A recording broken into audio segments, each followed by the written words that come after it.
Ένας μήνας μετά από αολική αρθροπλαστική αριστερού ισχύου.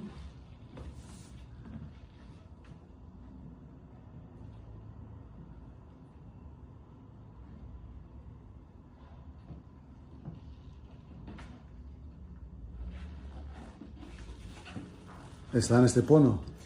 Όχι. Απλώς ένα ελαφρύ σφίξιμο εδώ, το οποίο θα υποχωρήσει, όπως μου είπε ο γιατρός, ο κύριος Πετρίδης. Ωραία. Κινήσεις, το περπάτημα. Μια χαρά, τέλεια. Εδώ, καθίσματα εδώ κάνω πάλι εδώ. Μια χαρά.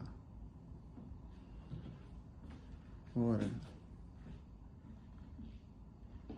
Ευχαριστώ πολύ. Και εμείς, κύριε Πετρίδη.